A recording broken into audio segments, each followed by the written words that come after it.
The closest that would come to an out-of-body experience is a near-death experience. And what's interesting is that the mechanics or the phases that takes place when someone has a near-death experience is very much the same as the phases that happens when someone has an out-of-body experience. It was at that point that I decided my mother doesn't love me. I'm unwanted. Basically, like I was a mistake. That was my experience of myself. So I just had the experience. I can't keep putting my children through this. I don't understand what's happening to me. My children were better off without me. So that's what I did. And I waited till the next night when everyone was asleep. And the first thing I did is I slit my wrists with a broken apart safety razor, which was really ineffective. I didn't know how anybody did that, but I did leave pretty deep scars on my wrists. But then I started taking everything in the medicine cabinet. And I took it at first a whole bunch of stuff, and of course it came up. And so then I sipped and swallowed through the night so that I could hold it down. And then in the morning at about 10 a.m., 11 a.m., I sent my boys off to a neighbor with a note, just said, I'm not feeling good. And then I could feel it happening. It was this profound, extremely loud, like vibrating kind of inescapable energy, like this rattle, like an earthquake or like an airplane is coming down into the living room, like that. And I could feel it in my body. By this time I'm laying down on the couch. And I also have a knowing of what's going on. Wow, it's happening. So I'm laying on the couch. At first I thought it was a jet coming down, and I peeked out my window and it was clearly happening inside of my body. And I knew, like, this is it. Well, I'd had a stepmother who had had a near-death experience, and she'd gone to the corner of the room. So that's what I expected. So I wanted to watch, because that's the state of mind I was in. I was not well, I wasn't healthy, and I was dark. It was a dark time for my life, and I wanted to watch and see this happen. So I opened my eyes, and as soon as I did, I could feel my body just like back into my body. I could feel my spirit and my body reconnect. So I closed my eyes again, and then I could feel this energy. I could feel it separating. I knew I was out of my body. Opened my eyes to watch, back in my body.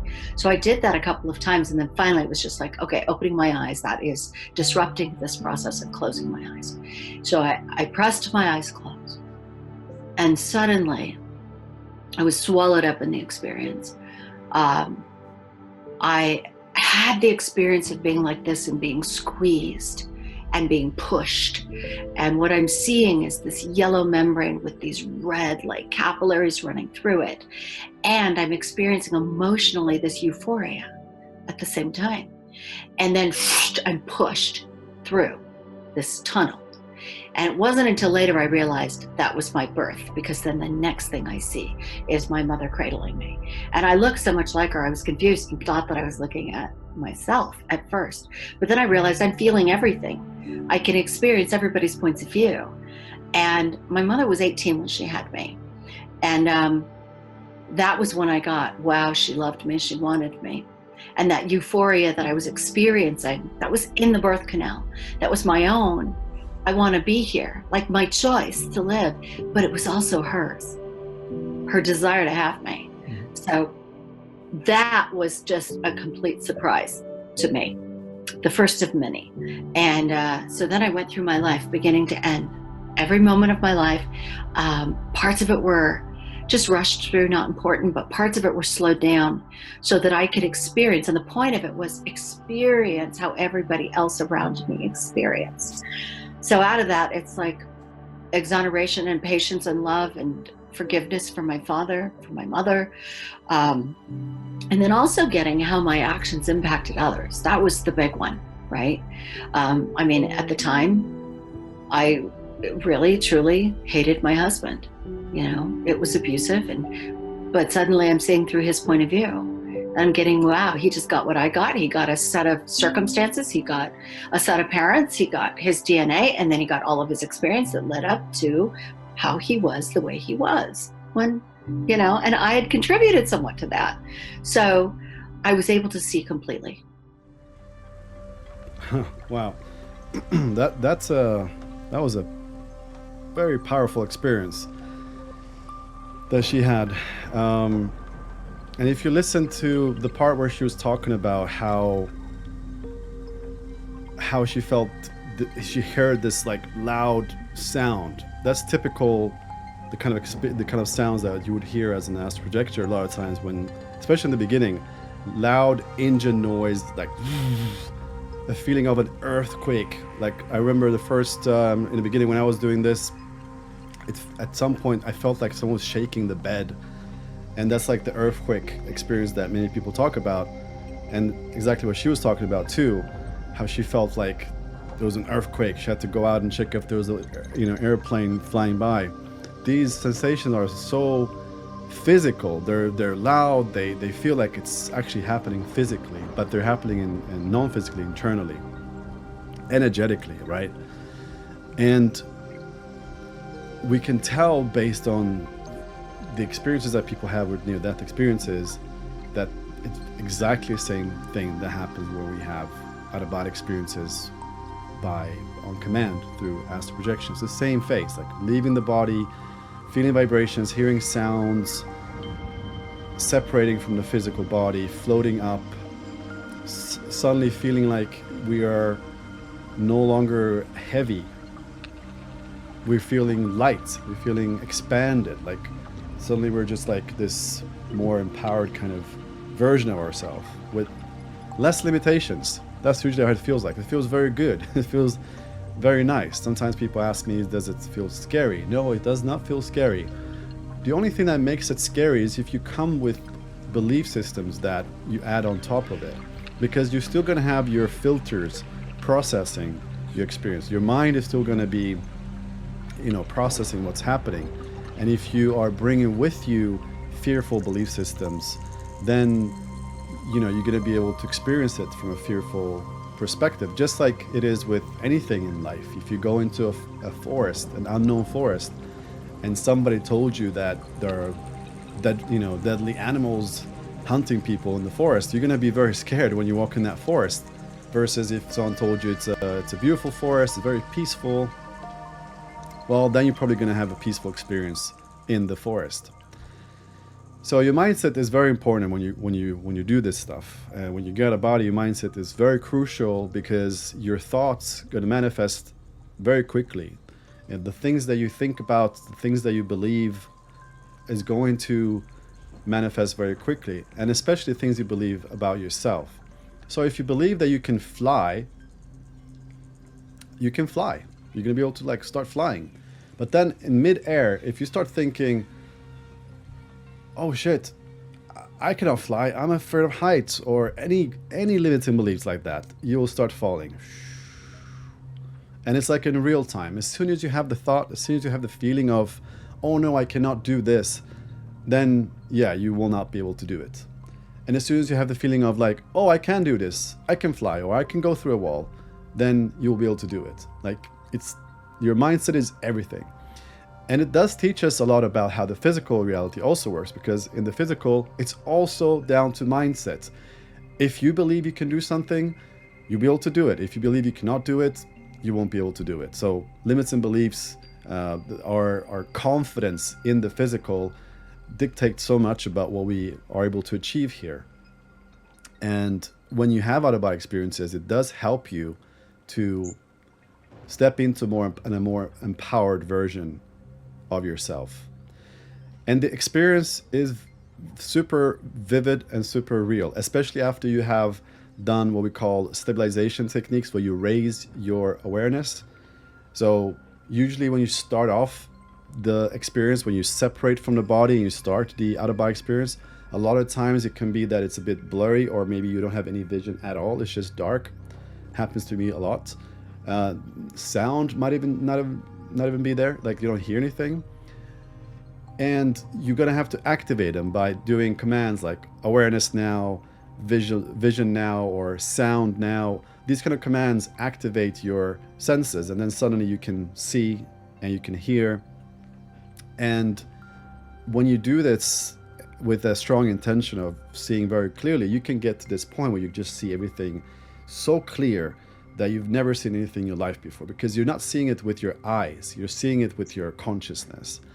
And your consciousness is able to not only see things very clearly and very vividly, but also like you can see in 360, you can see really far away, like zoom into things. You can see through walls, through objects sometimes. Like we have different visions when we are out of body. And also the hearing, you can hear super crystal clear sounds like coming from maybe your neighbors in the surrounding, or you can hear their thoughts or their dreams. Like you're tapping into more of the frequencies that are all around us all the time, because when we are in a physical body, we are filtering everything, so we don't perceive all of that stuff, because it will be very disorientating to see everything. Also, when we're out of body, we don't see everything. That's why we have to kind of activate things as we go. But we definitely can tap into much more. And I guess the main point I'm trying to make is that the experience is so real, it's so vivid. It can be even more vivid than physical reality. Because a lot of times people will think, is it imagination? Is it dreams? No, because when you have the experience, you see how vivid it is. You see how real it is and how real it feels, that for you in that moment, you're convinced that this is real.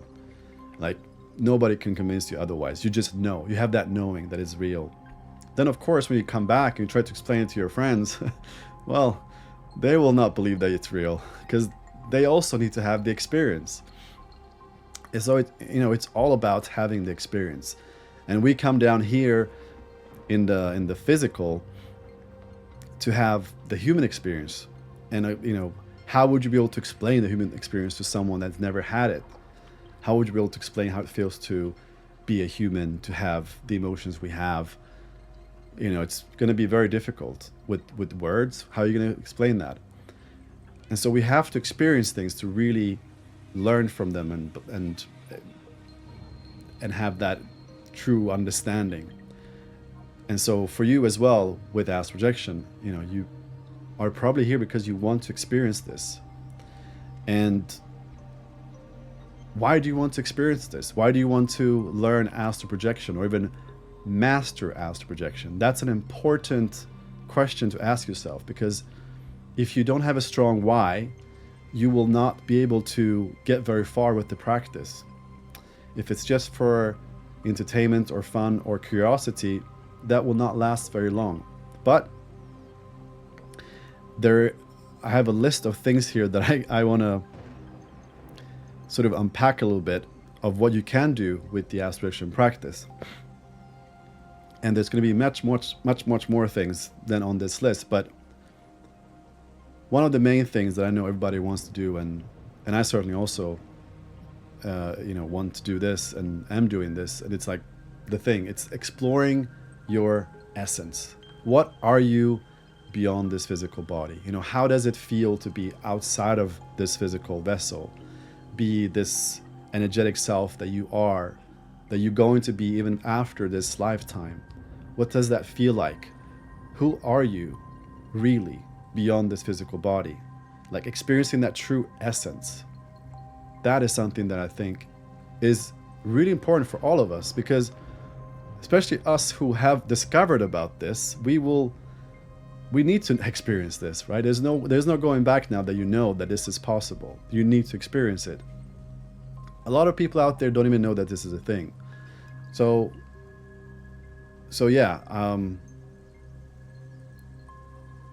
I hope one day they will find out about this. But I think everyone has this seed inside of them of self-exploration, of wanting to find out their calling, their purpose. Why am I here? What am I supposed to do? Is this just a random coincidence? Evolutionarily just appeared here for no reason? Or is there a mission? Is there more to life? Is there more to me and my own personal mission and purpose? And yes, there is something to everybody's purpose. Everyone has a purpose. Everyone comes here for a reason. And life here is so precious.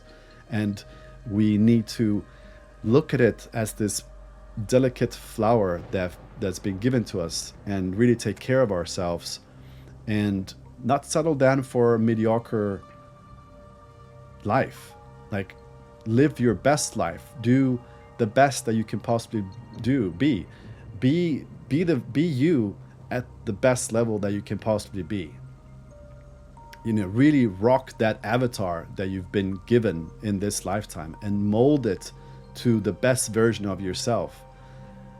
And that's something that when you have an out-of-body experience, you get that overview effect that astronauts have when they leave the planet. Let me explain that. So when astronauts leave Earth and they look down at Earth and they see this little small planet, they have this aha moment where, like, whoa, like, we live on that little globe. That's us. And we're like fighting for stuff, and we're greedy, and like, what are we doing? This is our Garden of Eden. We should be grateful. We should be happy living there, and we should take care of it. Like, we should not waste things and destroy things. They get that perception because they leave the planet and they can look at it from a different perspective. That's the same effect that we have when we leave our bodies and we look back at our bodies lying in bed, for example. We get that aha moment where we just go like, huh, I'm here, but I'm there, or that's not me. That's my body, that's my vehicle, but I'm here. This is my true self. Like, you get that moment of understanding, and it empowers you because it makes you aware that that vessel is a temporary vessel, and that you are not a temporary vessel. You continue living after death. And I think that's another big deal that this practice helps you with, is releasing the fear of death. If there's one thing that every single student that have gone through our programs have said has helped them in general in life, is releasing fear of death and releasing the worry and the fear of general things going on in life, on the news and the media. Like, just having that sense of peace, like everything is going to be okay. And I am, like, they know that they are much more than this physical vessel that's temporarily, that's just here for a blink of an eye, a few years and then gone. That life is so much more expansive than that. And that we are on an incredible journey to experience that. And it brings you that sort of magic back to your life that maybe was lost during childhood. Because when we were kids, we're like, woo, there's magic in the world. And then we grow up and society comes, you know, with all this conditioning, and we start to get very serious, and the magic starts to fade away. We go to this routine job that we have routine conversations, and life starts to get a bit dull. And when you start having these experiences, it really brings you back into that childish excitement that we used to have, where, no, life is magical. Like, I felt it like it was when I was a kid.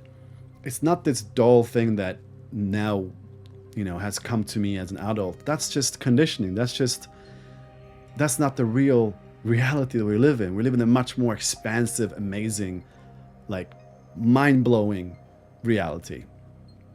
And it helps give you that perspective of that when you have these experiences. So it's not just about having cool experiences out in the astral and then coming back and like, whoa, I had all these experiences. It's like what it does to your perception of your own being when you come back, how it changes you from within, where you look at yourself and other people and the planet and the universe, multiverse, differently suddenly. You no longer look at it the same way. You look at it from a more expansive way, where everything is connected, everyone is connected, we're all the same underneath, you know, our vehicle. We're all this energy, this brilliant, bright, powerful energy, these beings of light that are immortal, eternal, that travel and explore different reality systems. And now we're in this one, and we should make the best out of it. And of course, exploring the afterlife. You know, what's coming after this life? What's there? You know, like, that's a profound thing to do, because that also gives you that knowing that, oh, this life will continue after death. This isn't everything. There will be more and more and more. And be able to meet with loved ones that have passed away. As you probably know, that's also possible. Be able to hug someone that you've loved and you've lost here in the physical, but they're not lost forever. You can meet with them. That's a really powerful experience.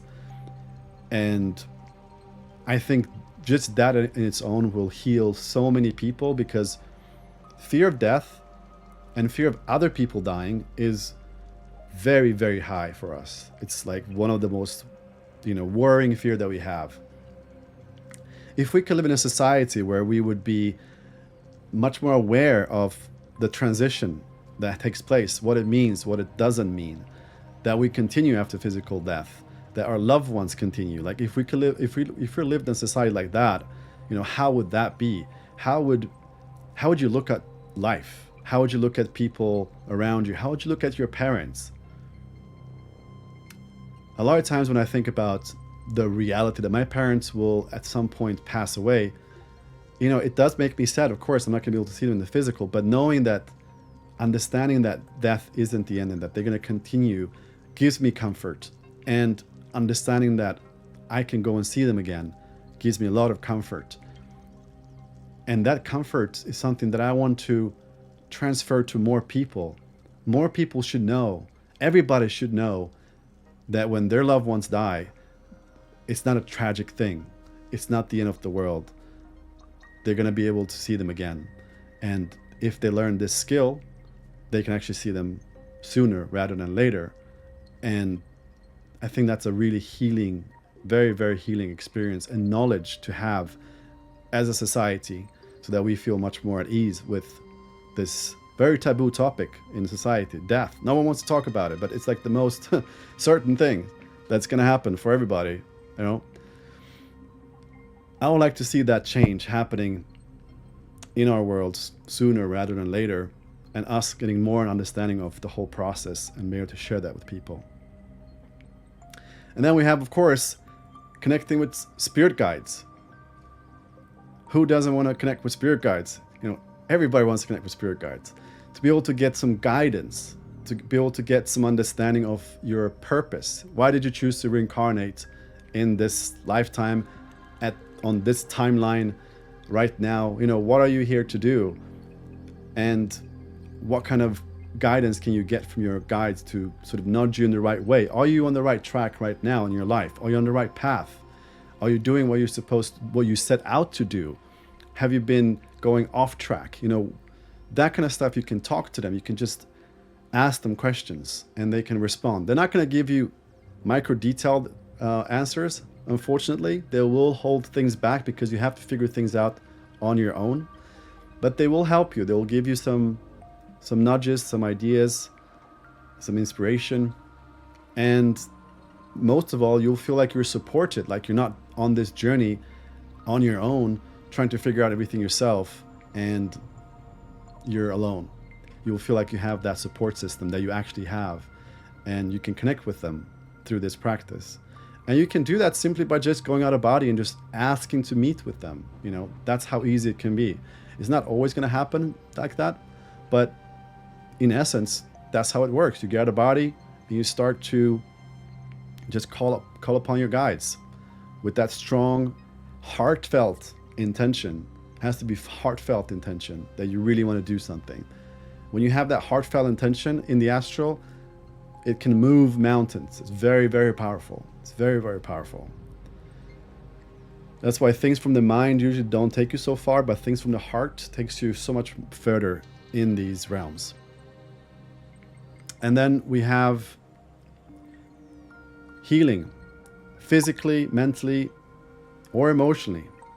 And this is something that you can do out of body, of course, but also you can do it in the theta brainwave state.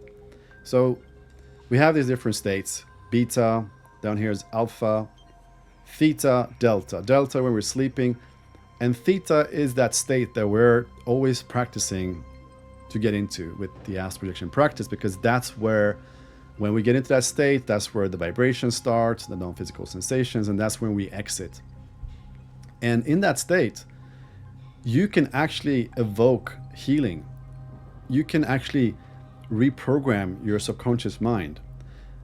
You can add manifestation seeds. You can start planting those seeds when you get there. You can start imagining and desiring and focusing on the things that you want to happen. Because in that state, you are directly in contact with your higher self and with your subconscious mind. So you're like, if you look at it from a technological computer point of view, it's like you're in the back end of the operating system and you can tweak things around. Because the conscious mind is not the boss. The conscious mind is just operating 5%. The subconscious mind is really the 95% that's controlling your life. That's where all the emotions are, traumas, all the good learnings and all the bad learnings, all the good programs, all the bad programs, everything is there. And you can get into, if you get into that state, you can start reprogramming, you can start healing.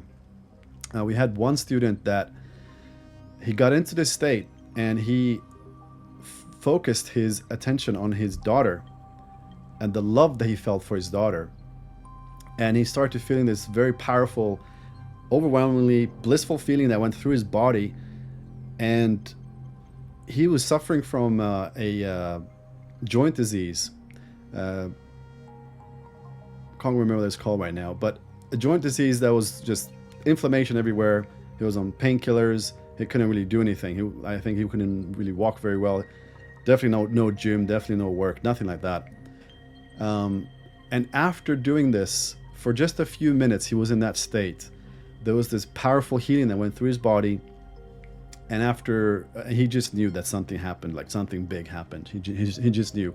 Afterwards, the next couple of days, his inflammation started going down day by day.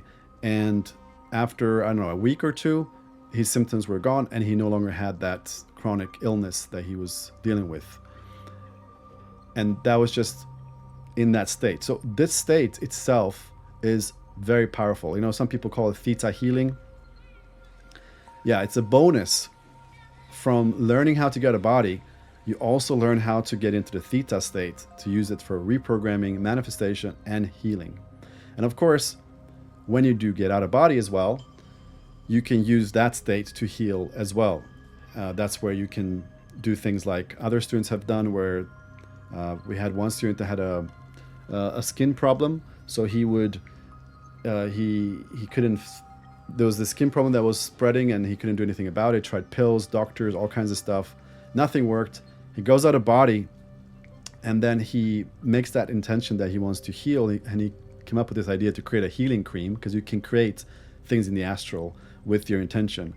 He takes this healing cream and he puts it on his skin, and he feels this refreshing feeling. And then he goes back to the body, very excited to look at his skin to see if it's gone. It wasn't gone. Nothing had changed. But day by day, in the next 2 weeks, the skin problem disappeared, like slowly just faded away. And that's, and that's how it works usually. The things you do in the astral, they can take place instantly in the astral, but there's gonna be a delay for it to start manifesting into the physical. It's not gonna happen instantly. Same with manifestation. Like, you can use astral projection. You can go out of body and start visualizing and manifesting things that you want on a regular basis. And literally, you can, let's say you create your dream house. You can start walking around your dream house and experience your dream house. And if you do that long enough, that's gonna materialize into the physical. So everything starts with thought forms, imagination. When you imagine things in the physical, that imagination creates thought forms in the astral, which you can actually visit when you get a body. You can see your thought forms or other people's thought forms, or you can see your manifestations when you get a body. Imagination is a creative, it's like creative building blocks that universes or this system, this reality uses to create realities. It always starts with imagination. A consistent imagination will start creating things and then materializing over the course of months, maybe weeks, maybe maybe days, maybe instantly, depending on how strong your manifestation beliefs and potency is. And yeah, all of this, everything I've been talking about now, it's just, what it really does is that it shows you how powerful you really are. You're stepping into that powerful version of yourself that you really are. You're developing yourself spiritually, right? In that way, where you stop identifying yourself with, oh, I'm a human, I'm just limited, and I am a victim to my reality, and I don't have any powers, and you go away from that belief system that, I guess society has wanted to condition into us, that we're not so strong, that we're not so powerful. You go away from that conditioning and you start learning about yourself, and you start realizing how powerful you really are and what you can really do. And you're stepping into your power. When you're stepping into your power, in the astral, you're going to step into your power in the physical. You're going to become more confident about who you really are, what you really are. You're not going to look at yourself anymore as this limited being that's here for no reason, but instead you're going to be like, whoa, I am this powerful light being that has a purpose, and I have a life here that was given to me that I have to really cherish and really do the best that I can to live the best and most amazing life and help others on that pursuit as well. So of all the things that I mentioned here, I wonder,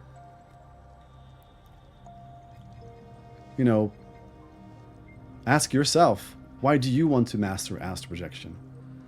Which one of these things speaks to you the most, and it makes you feel like there's something like in your belly, like butterflies, like, oh yeah, I want to experience that. I want to become that version of myself. And if you tap into that, that's going to be your driving force for you to be able to do what's necessary to actually become a master at astral projection. And when I say master at astral projection, by the way, that's a big name. I mean, what is a master of astral projection? Doctor Strange, maybe?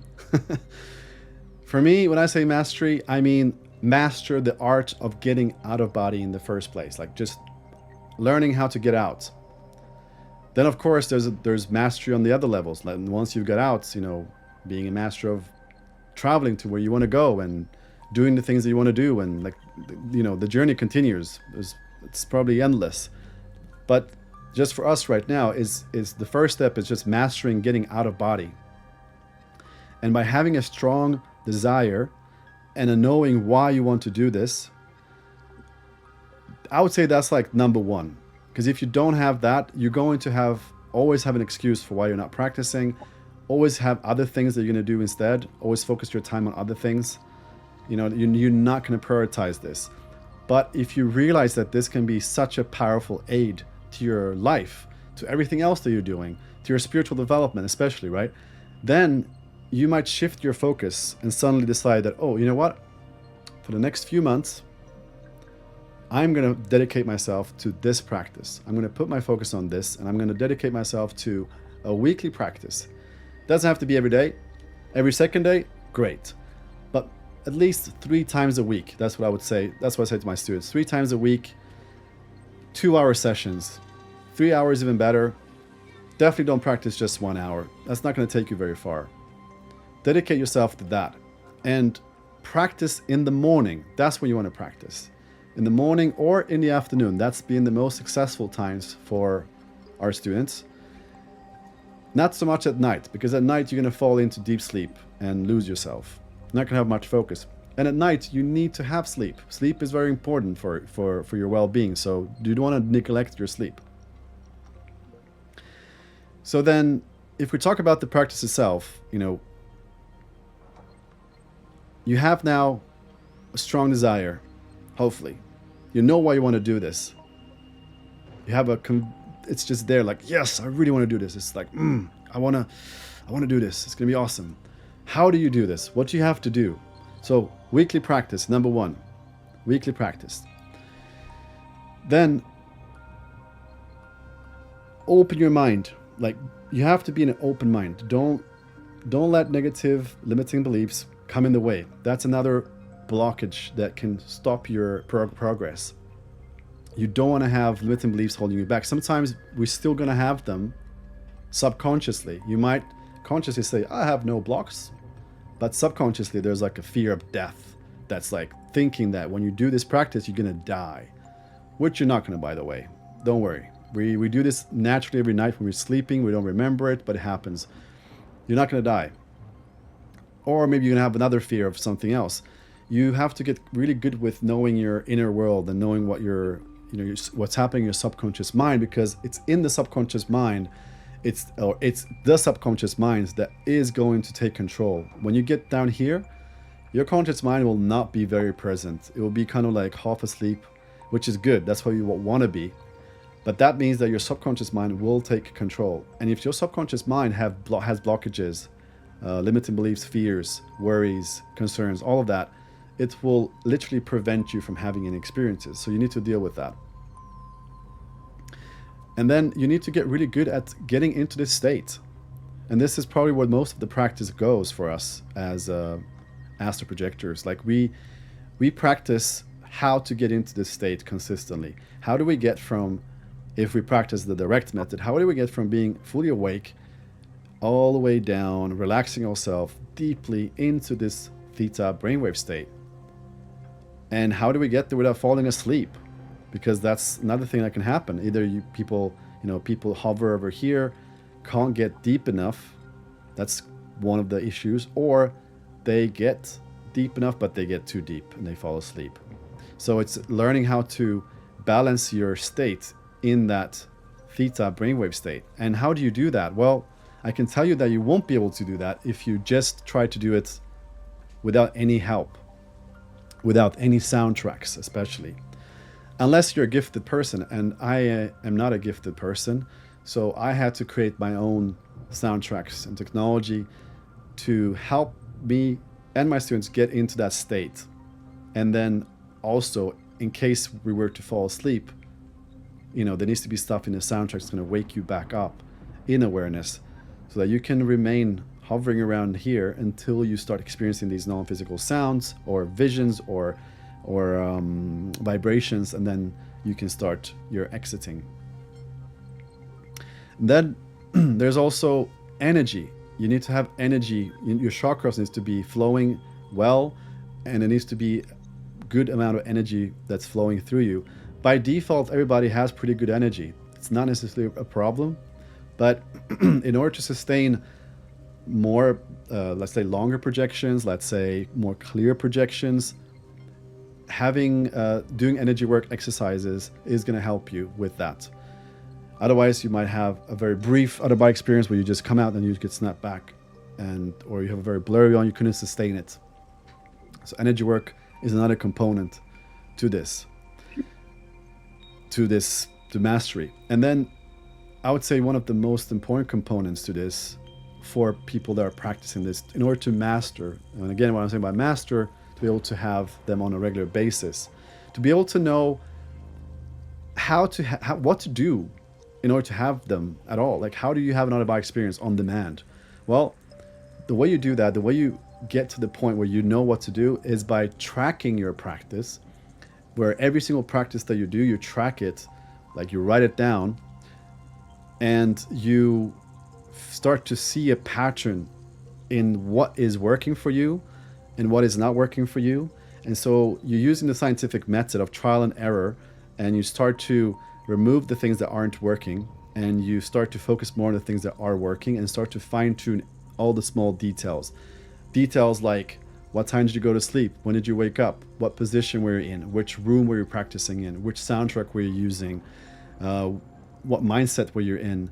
What relaxation technique were you using? What frequency of binaural beats were you using?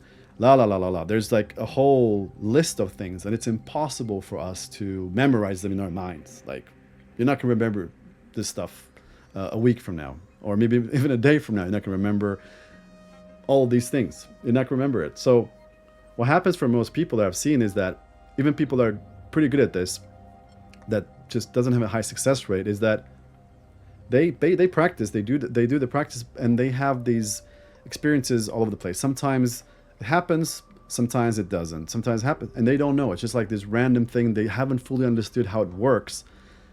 They haven't fully understood how their own practice works. You have to understand the mechanics of your own practice so that you know how to do the practice for yourself for it to work. And I'm saying that because it's individual. What works for you is not going to be identical for somebody else. That's why in our program, we teach people 3 different methods, so that if this one didn't work, then this one's going to work, or this one, so that you have something to experiment with.